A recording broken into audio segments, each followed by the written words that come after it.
pessoal, tudo bem? Eu sou a Débora, coordenadora de marketing da Chroma Garden, e hoje eu vou comandar essa nossa conversa sobre o futuro dos eventos. Antes de tudo, eu queria agradecer a presença de vocês que se inscreveram para participar desse nosso encontro. Espero que vocês aproveitem todo o conteúdo que nós preparamos e que esse nosso bate-papo traga vários insights para vocês utilizarem em 2022. Hoje, temos aqui, representando o time da Chroma, a Márcia, que está aqui na mesa. Oi, Márcia. Oi, Débora. Também, daqui a pouco, nós teremos o Lucas, do nosso time comercial, e o Ronan, que é nosso diretor técnico e criativo, que vão ocupar a mesa no decorrer da nossa conversa. Márcia, seja muito bem-vinda. Aproveita para se apresentar. Oi, pessoal, tudo bem? Sei que vocês já devem ter me visto por aí nas redes sociais da Chroma. Eu sou a Márcia, também faço parte do time de marketing. É muito legal estar aqui hoje com vocês, trazendo algumas informações importantes e alguns dados. Espero que vocês gostem do conteúdo que a gente preparou. Todo mundo sabe que a pandemia trouxe vários impactos na nossa forma de viver, em comportamentos e novos hábitos, né?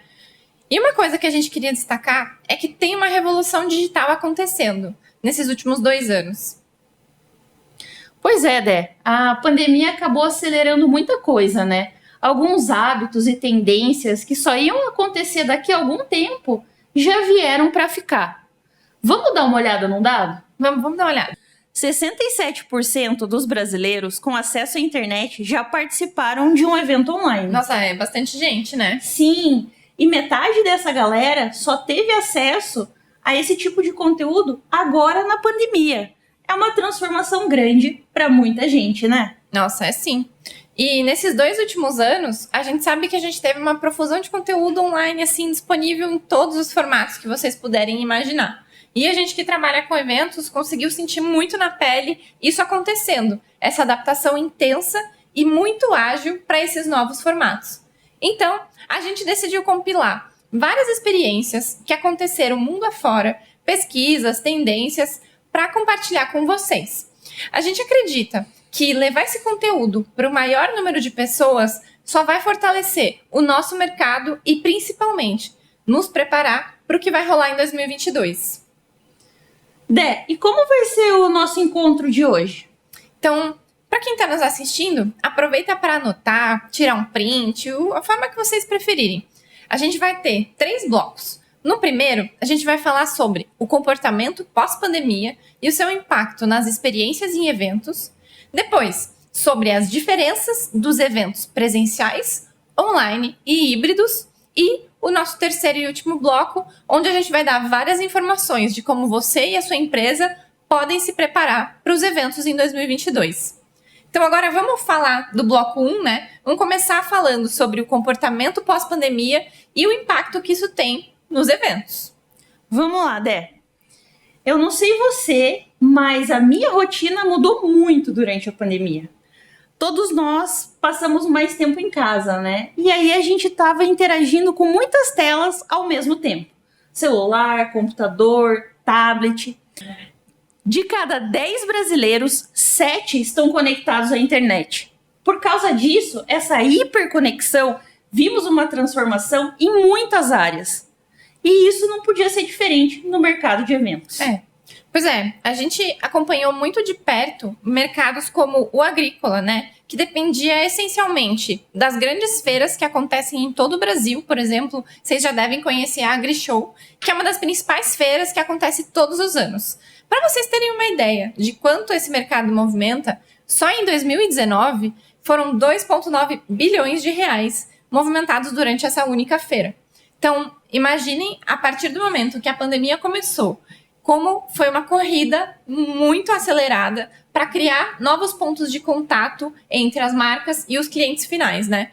E para já aproveitar e mostrar para vocês um case da John Deere, eles fizeram uma adaptação muito interessante logo no começo da pandemia, se posicionando de uma forma ágil em criar uma plataforma online, a Deere Conecta, onde foram expostos toda a linha de equipamentos e serviços de pós-venda.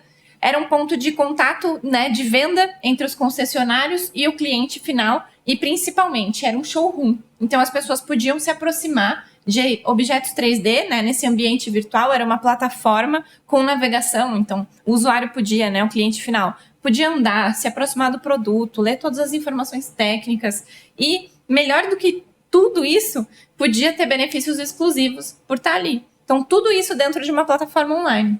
Nossa, Dé, isso é muito legal, né? Outro setor que também teve que se mexer muito rápido foi o setor automotivo e de construção. Eles tiveram que criar novas oportunidades para se relacionar com os seus clientes. Aqui a gente tem a DAF, que criou um showroom virtual, muito parecido com o da John Deere. Era muito sensacional essa experiência. O público podia acessar os caminhões novos, as linhas de lançamento, ver todas as partes técnicas e se sentir, de fato, dentro da concessionária, como se a experiência fosse a mesma. Isso é bem legal, né? Nesse caso da DAF, dava até para entrar dentro da cabine do caminhão e escolher os materiais que iam ser o painel, o volante ou mesmo o banco, né? Para sentar ali e dirigir. E você sabe que a gente deu alguns exemplos de showroom, virtual, plataforma, mas a gente viu muitas coisas legais acontecerem também em lives, ou que substituíram as conferências, né? Então, a gente tem vários números expressivos de participação de público em conferências que antes só tinham acontecido de forma presencial e que, por exemplo, na última edição, que foi durante a pandemia, aconteceu de forma online. E para contar para vocês um exemplo bem interessante, na última conferência da OAB do Paraná, teve um recorde de participação. Tinham mais de 12 mil pessoas participando de um evento que normalmente reunia umas 2.000 pessoas. Então tinha gente de todo lugar do Brasil e de outros lugares do mundo também participando. Nossa, Dé, isso é muito bacana porque permite reunir grandes nomes no mesmo evento. Então, pessoas que antes não tinham a oportunidade de estarem ali juntas, passando conhecimento, discutindo e podendo estar ali naquele evento, podiam estar ali. Sim, e além disso, acho que tem uma coisa bem legal, que com esse formato online, a gente acaba precisando garantir que para o usuário final, que é a pessoa que de fato vai participar dessa experiência, que ela tenha mais opções de escolha. E quando a gente fala disso, tem a ver com programação, né? Para você ter uma ideia, Má, durante essa conferência, às vezes tinham 3 palestras simultâneas acontecendo em salas diferentes. E o que acontece? O usuário consegue personalizar, tem um grau de personalização muito alto da experiência, porque dá para escolher qual tipo de conteúdo quer assistir. Nossa, isso é um ponto forte, assim, do modelo online, né? Porque, assim, a pessoa, o usuário, eu pelo menos gosto de escolher o que eu quero assistir, o que mais me interessa, qual a programação preferida por assunto, e quando a pessoa pode começar ou parar de assistir. É escolha ao nosso alcance, né? E agora, eu convido o Lucas, que é do nosso time comercial, para a gente falar no nosso segundo bloco.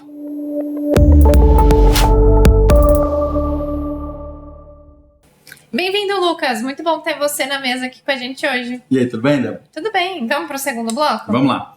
Então, agora a gente vai falar sobre as diferenças entre eventos presenciais, online e híbridos. A gente quer mostrar para vocês como características de perfis de pessoas impactam em como a gente constrói um formato de experiência online compatível para cada uma delas. Exatamente. Apesar do distanciamento social que a pandemia impôs para a gente, né, as pessoas continuaram interagindo, conhecendo novas pessoas, ampliando o seu network, e, afinal de contas, isso faz parte da natureza humana, né, Débora? Pois é, eu senti falta da pandemia. Então, e nos últimos anos, principalmente por conta da experiência da Chroma, tanto nos eventos presenciais e agora recentemente nos eventos online, a gente acabou mapeando perfis diferentes de comportamento.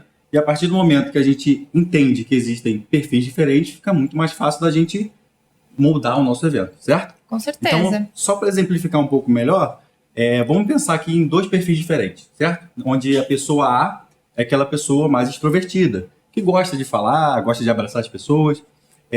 Para esse tipo de perfil, um evento presencial cai muito bem, ela se sente muito à vontade. Por quê? Porque ela está ali num ambiente propício a isso, né? Para ter mais interações.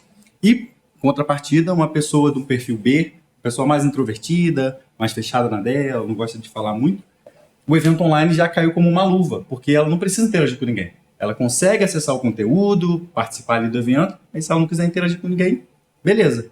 E o mais legal da gente notar esses perfis diferentes é que ambos têm uma coisa em comum, que é, quando eles estão participando do evento, eles querem ter a melhor experiência possível para eles. Com certeza, Lucas.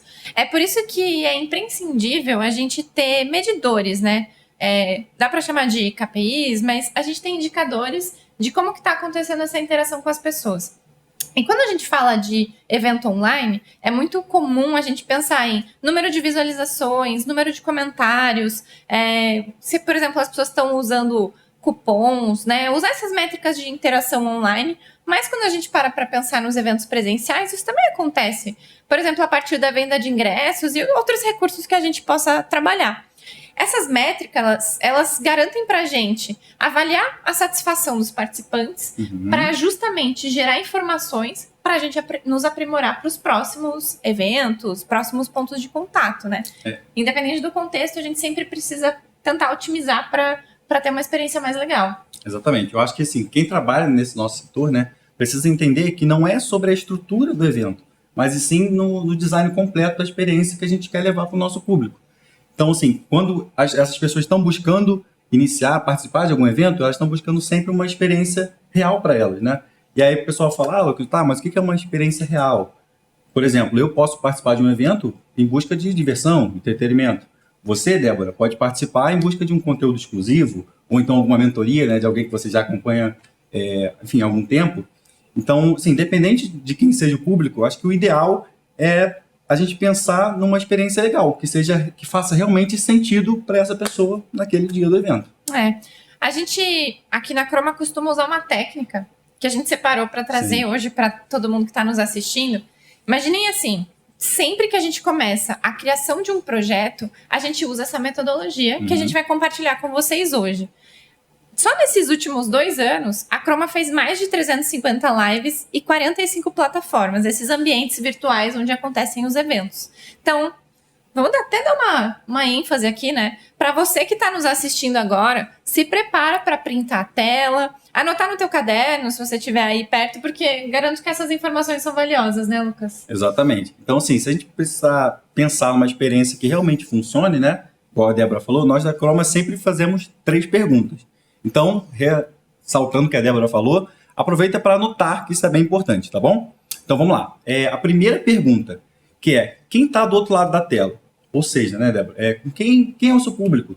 Com quem a gente está conversando? Quem a gente quer atingir ao longo desse evento? Beleza, gente? Então, Legal. Vamos para a segunda pergunta, que é, quais são as sensações que eu quero despertar em quem vai participar do meu evento? Então, de novo, exemplificando, o que eu quero gerar? Eu quero trazer engajamento na minha equipe de vendas? Ou então, por exemplo, eu quero gerar um desejo de consumo para você poder comprar um produto meu, né? Então, é basicamente isso. Qual o objetivo do seu evento? Dá até para a gente fazer um link, né? Por exemplo, é um evento motivacional, ou é um evento de educação, ou é um evento de vendas. Pensar de entretenimento. Isso. Pensar nesse objetivo principal para a gente conseguir ter ele claro durante todo o nosso planejamento. Exatamente. Beleza, gente? Então, e a terceira pergunta é, como criar conexão com essas pessoas, ou seja, com o seu público? E aí, Débora, eu acho que assim, quando a gente fala em criar conexão, a gente fala também muito alinhado com a expectativa do nosso público. Então, por exemplo, vou citar você de novo, né? Vamos supor que a Débora queira participar de um evento para poder conseguir essa mentoria com essa pessoa que ela já acompanha há algum tempo no mercado. Eu, que sou produtor desse evento e sei disso, eu tenho que pensar em algum recurso para poder satisfazer esse seu desejo. Então, a partir do momento que você tem uma necessidade e eu consigo resolver essa sua necessidade, está feita a conexão. Então, legal. Só para resumir, né, um pouquinho mais assim, do conceito dessas 3 perguntas, que independente do formato do evento, a experiência dos participantes tem que ser o ponto central da nossa discussão. E aí sim, claro, depois você formata o seu evento. Nossa, muito legal, Lucas. Agora, vamos olhar para alguns outros pontos para a gente adicionar nessa lista? Vamos sim. Então, na hora de você escolher qual vai ser o formato do seu evento, pense também em mais alguns fatores para somar com esses perfis que a gente comentou, os extrovertidos, introvertidos, né?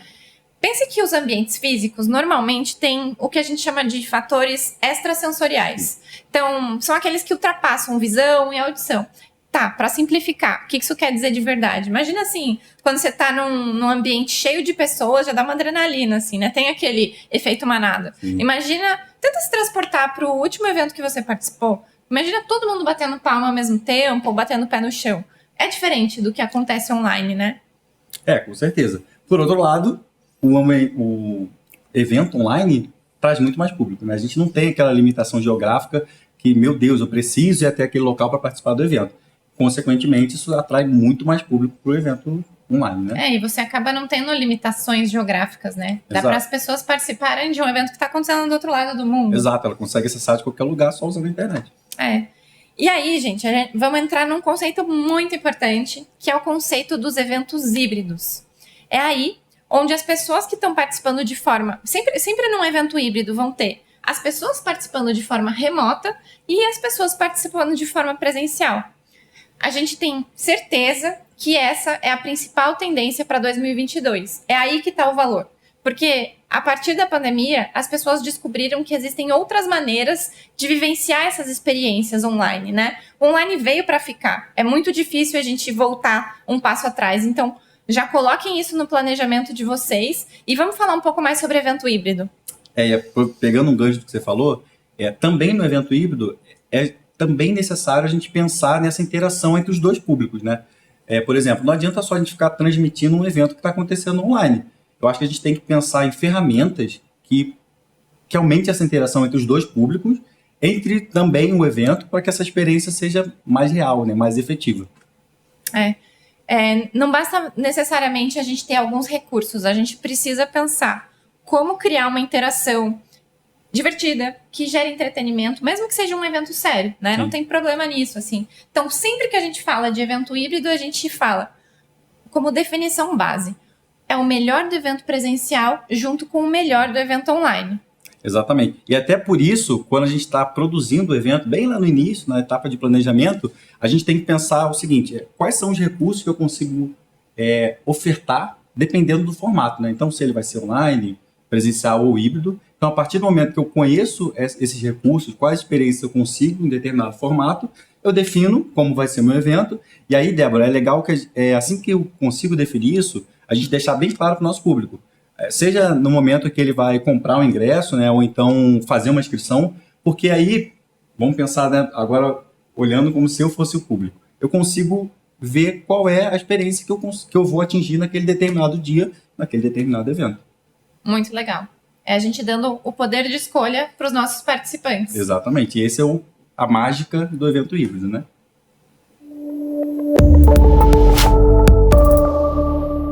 Estamos de volta com a Márcia aqui na mesa com a gente. E a gente trouxe 3 perfis de pessoas que têm interesse em participar de um mesmo evento, mas cada um de uma maneira. Vamos dar uma olhadinha, Má? Vamos. Então, assim, o perfil A, vocês devem conhecer alguém assim, com certeza. É aquela pessoa que separa a agenda, fecha aquele dia para ir participar do evento de forma presencial. É aquela pessoa que quer ter a experiência física de pegar um avião, ir até a cidade onde o evento vai acontecer, chegar lá, tomar um cafezinho, conversar, fazer networking, conhecer outras pessoas enquanto tem essa experiência do evento. Você deve conhecer alguém assim, né? Conheço. Já temos agora o segundo perfil, perfil B.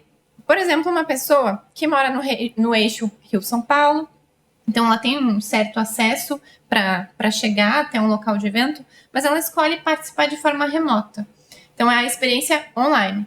Então, essa pessoa, muitas vezes, vai estar trabalhando enquanto participa, por exemplo, de uma conferência online. Então, uma parte do dia ela está em horário de expediente e uma outra parte ela está assistindo. Então, ela tem interesse em estar ali, né? Essa pessoa tem interesse em participar, mas sem necessariamente se deslocar até o espaço onde o evento vai acontecer. E já o perfil C é aquela pessoa que prefere participar à distância mesmo, mas aí tem o pulo do gato, que é a experiência híbrida. É aquela pessoa que quer aproveitar alguma experiência premium, criar algum outro ponto de conexão com aquele evento, não necessariamente presencial. O que isso quer dizer? Pode ser, por exemplo, uma mentoria, ou pode ser uma lista VIP para depois participar de um sorteio. Pode ser algum outro tipo de benefício que a pessoa escolha no momento em que ela compra o ingresso ou que ela vai decidir participar desse evento. E aí, algo que é bem bacana de comentar com vocês é que a gente já está vendo isso acontecer. Não é só na teoria, né, Márcia? Sim. A gente já está vendo isso acontecer em grandes produções, eventos de entretenimento. E vocês provavelmente já viram diferentes tipos de ingresso ou pacotes de experiência que servem justamente para atender desejos de diferentes perfis. Sim. Vamos dar uma olhada então nisso na prática, Dé? Vamos. Você já deve ter ouvido falar da CCXP, né? Ah, com certeza. A CCXP é o maior evento de cultura pop do Brasil. Lá eles trazem as maiores novidades em termos de cinema, música, games, HQs. E a CCXP Worlds é um evento 100% digital. E ela trouxe 3 tipos diferentes de credenciais para o seu público.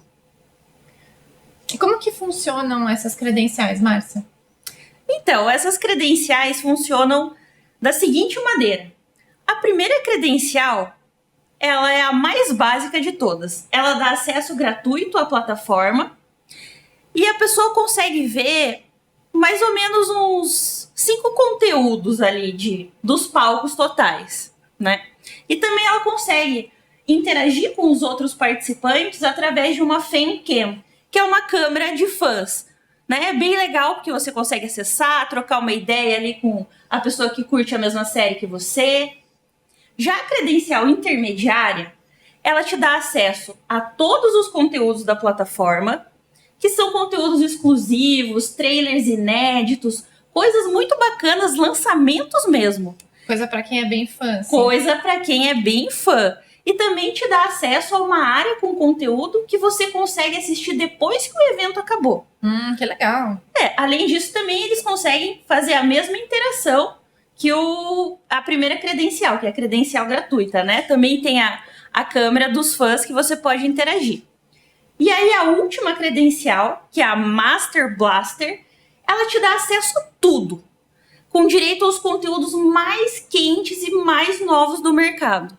E para te dar um gostinho ainda extra, eles mandam para você a sua credencial física, para você guardar e provar que você é super fã de cultura pop e que você estava lá no evento. No total, a CCXP planejou quase 50 horas de conteúdo pensado para 3 tipos diferentes de perfis. Era isso que a gente estava comentando, Sim. né? E essa interação online que eles produziram foi um sucesso tão grande que os organizadores já confirmaram para ano que vem. Então, ano que vem vai voltar a feira presencial, mas a experiência online ainda vai permanecer para poder atingir ainda mais pessoas. Então, isso é muito legal, porque além desses níveis diferentes de experiências, tem mais alguns fatores que a gente tem visto ganhar mais força, né, em todos esses formatos de evento. Sejam eles corporativos, de entretenimento, de esportes, e esse fator é a acessibilidade. A gente sabe que não são todas as pessoas que têm acesso à internet ou a computador, celular, mas, além disso, olhando esse recorte de pessoas que têm acesso, existem diferentes formas de receber esse conteúdo, né? Sim, com certeza. Nós sabemos que existem pessoas PCD em muitas empresas, né? E essas pessoas têm necessidades específicas. Então, é sempre importante se preocupar com essas necessidades e encontrar maneiras com que elas possam consumir os conteúdos e ter acesso às informações. Com certeza. Tem um exemplo bem legal da Amazon, que fez um evento online para todos os seus colaboradores da Amazon Web Services, que é a área de servidores e data center. Imaginem que tem colaboradores em todo o mundo, em vários países. Então, essa edição, ela foi 100% virtual pela primeira vez e contou com vários tipos de direcionamentos importantes, de informações, dos segmentos da empresa. E eles criaram várias ferramentas, como chat para os participantes de todo mundo, então vários idiomas, game interativo, então é aquele entretenimento corporativo, né?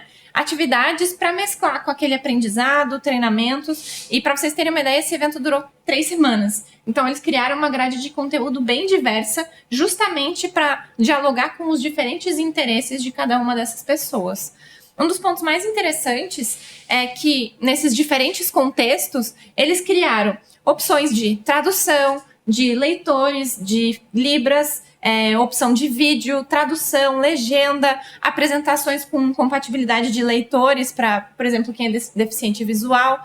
Então, foi muito legal a gente ver toda essa diversidade de formas de comunicação com essa audiência. Nossa, Dé, muito legal você comentar isso, porque a inclusão é uma parte muito importante dos conteúdos e dos eventos, né? Aqui na Croma, todas as lives que a gente produziu no último ano teve um intérprete de Libras, né? A gente faz isso para garantir que a mensagem possa chegar a mais pessoas, né? É isso aí. Mas, aproveitando isso, eu tenho outro exemplo bem bacana. Dessa vez, também da área de entretenimento. Tornar o conteúdo acessível para milhões de pessoas pode transformar um evento que já é grande em uma coisa gigantesca. Nesses últimos 2 anos, a gente teve muitos eventos que bateram recorde de público, né? Sim, tivemos mesmo. Um deles é o maior festival de música eletrônica, o Tomorrowland. Ele costumava acontecer na Bélgica todos os anos. E tinha em média um ingresso que custava 290 euros. Quanto que isso dá em reais, Márcia? Dá mais ou menos em torno de 1.800 reais. Meio salgado, né? É. Então, o festival já era reconhecido internacionalmente, né? Mas tinha esse limite físico, que permitia que, durante o final de semana que acontecia o festival, 400 mil pessoas podiam frequentar. Nossa, é muita gente, né? Mesmo assim, 400 mil pessoas. Sim, são muitas pessoas. Dá assim, em média, tipo, 70 mil pessoas por dia. Uhum. Sei que já parece bastante, né? Mas na última edição online foram mais de 1 milhão de pessoas no mundo.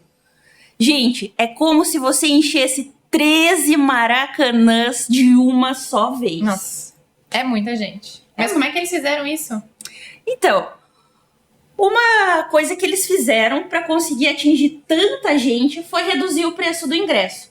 Então, o ingresso que dava direito ao final de semana do festival passou a custar 20 euros. Nossa, foi de 290 para 20 euros. Sim, e esse ingresso permitiu o acesso total à plataforma digital. E eles fizeram uma experiência completa. 7 palcos, workshops, palestras, jogos, fogos de artifício, show de laser.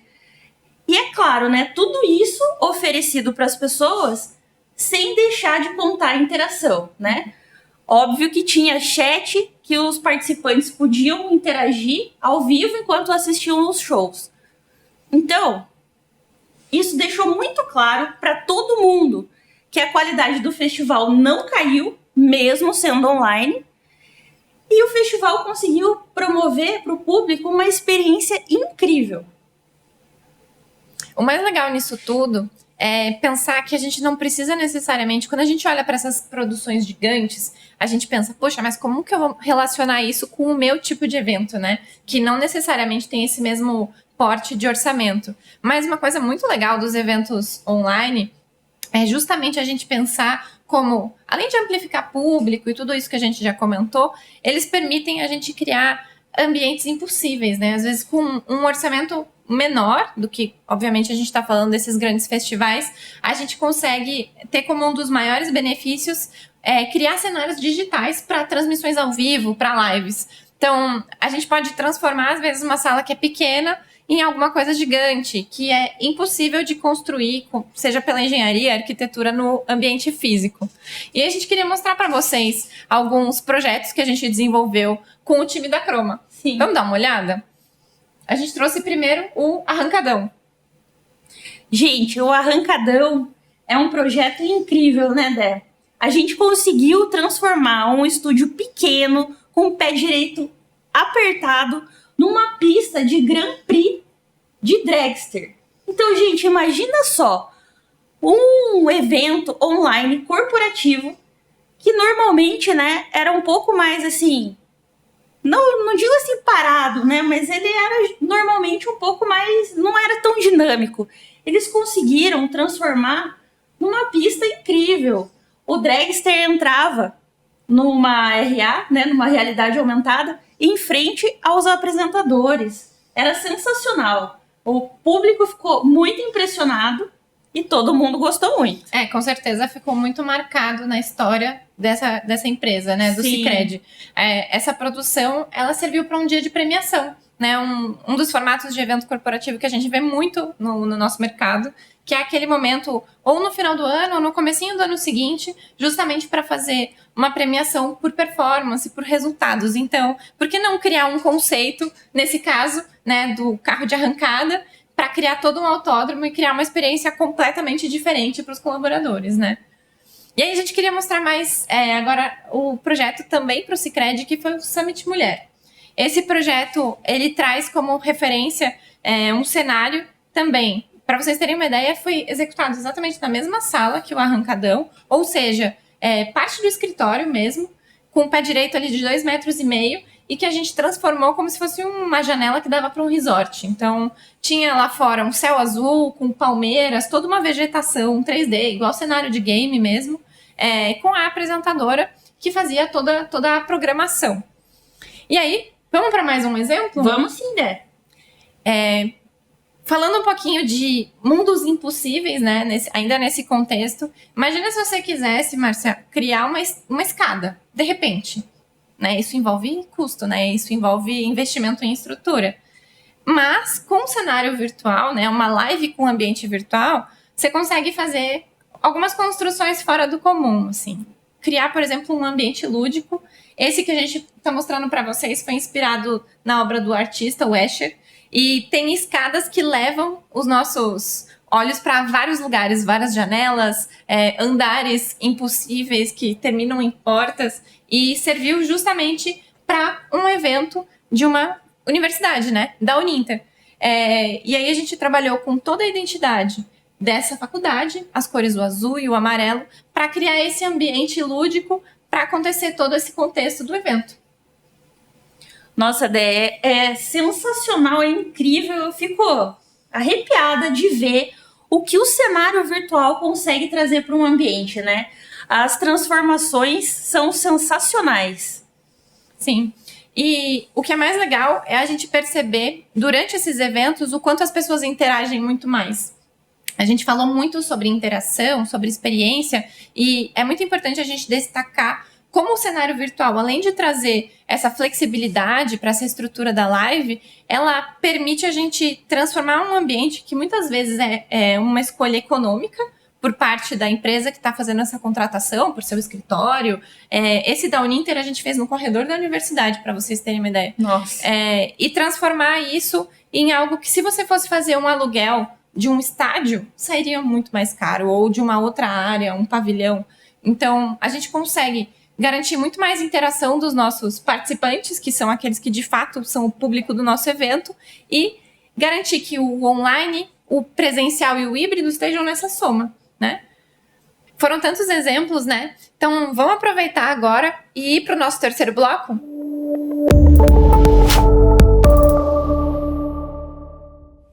Estamos de volta. Temos na mesa agora o Ronan, que é nosso diretor técnico e de criação. Bem-vindo, Ronan. Tudo bom, Débora? Tudo bem. E vamos para o nosso terceiro e último bloco. Como você e a sua empresa podem se preparar para 2022. Ronan, então vamos lá. Qual que é a grande aposta para o mercado de eventos no ano que vem? Olha, tanto a gente e aposto que quem está assistindo fez o ano inteiro durante a pandemia a pergunta de: e aí, depois de tudo isso, qual é o formato para os eventos? Será que são a mesma coisa? Com certeza não. Nós fizemos essas mesmas perguntas e pudemos avaliar, acho que depois de quase 2 anos, que a mistura daquilo que é online, que veio para ficar, tem um novo formato, que é o híbrido, onde a gente refaz a ideia daquilo que a gente já conhecia do presencial e mistura o melhor desses dois mundos, né? E o que você enxerga, Ronan, que vão ser... O que vai mudar nos formatos dos conteúdos? Acredito que não dá para seguir como sempre foi, né?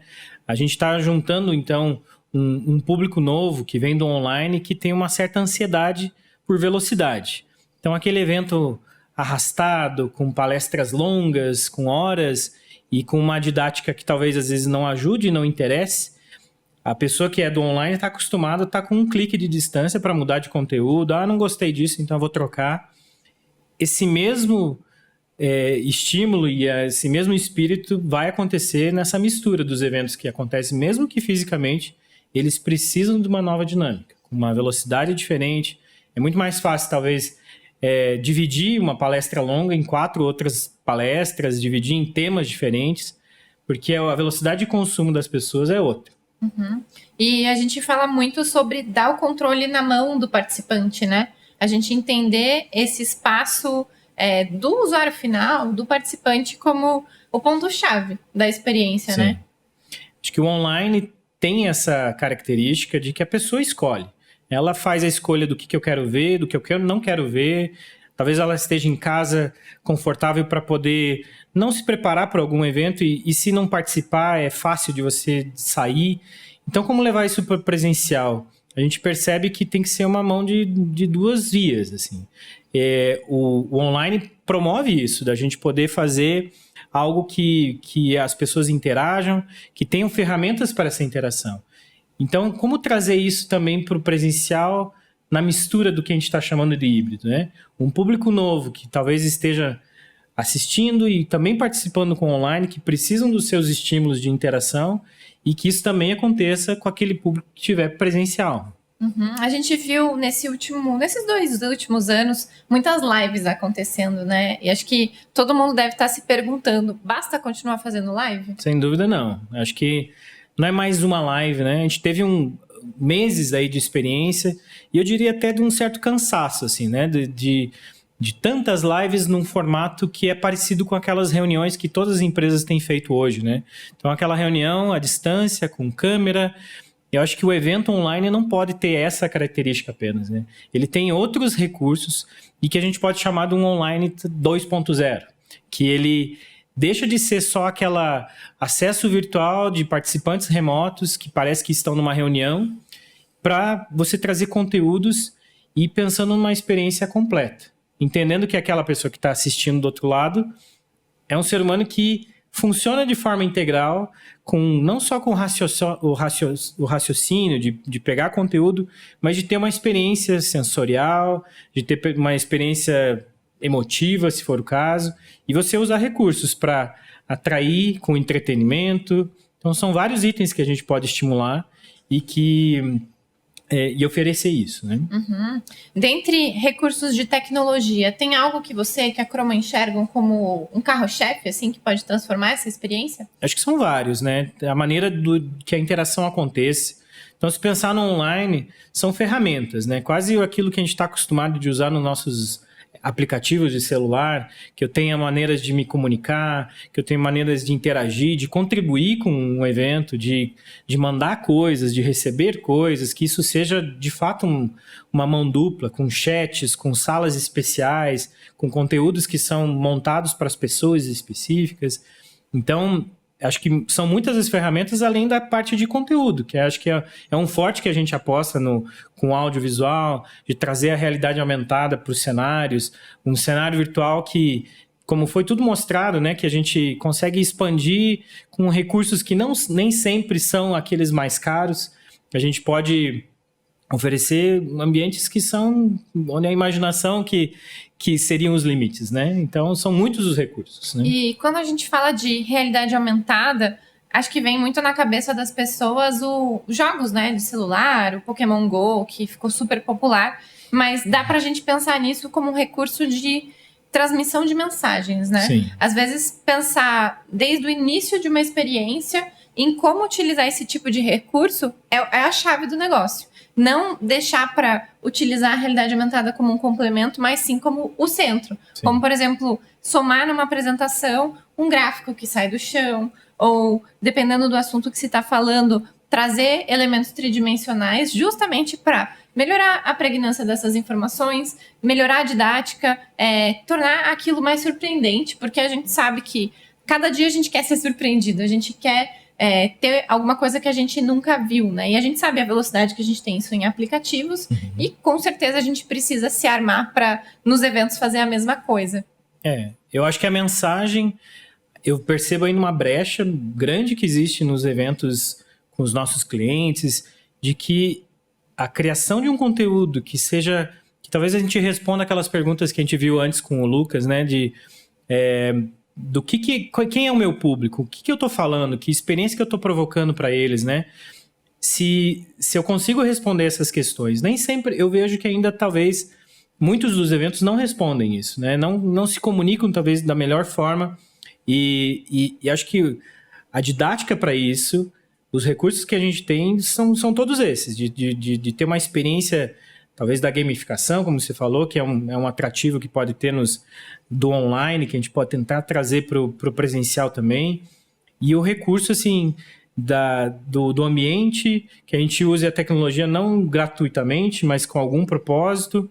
Então, a experiência desenhada, que a gente chama de um design de experiência, que começa do planejamento do evento como um todo, que se preocupa com cada detalhe. Se é no presencial, é o jeito que a pessoa vai chegar nesse espaço, qual a experiência que ela vai ter nesse local. Se é online e que aconteça, às vezes, simultaneamente, como que é essa ferramenta que eu estou tendo acesso, né? É um aplicativo do celular, é um site bem feito, com algum recurso que me provoque a entrar nessa mensagem. Eu acho que a gente tem uma cultura de cada vez mais uma certa impaciência, né? No sentido de que é fácil trocar de conteúdo, tem muita oferta de conteúdo.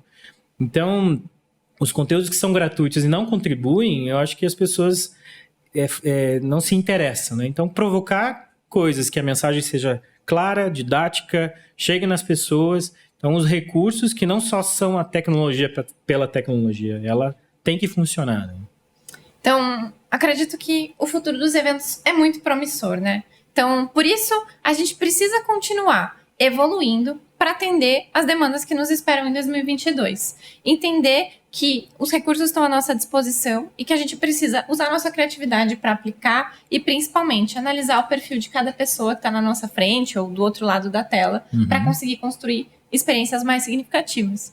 Queria agradecer a tua presença, de todos que estiveram aqui, todos que estão ainda nos assistindo até o final. Espero que vocês tenham gostado, aproveitado esse encontro, anotado, tido vários insights.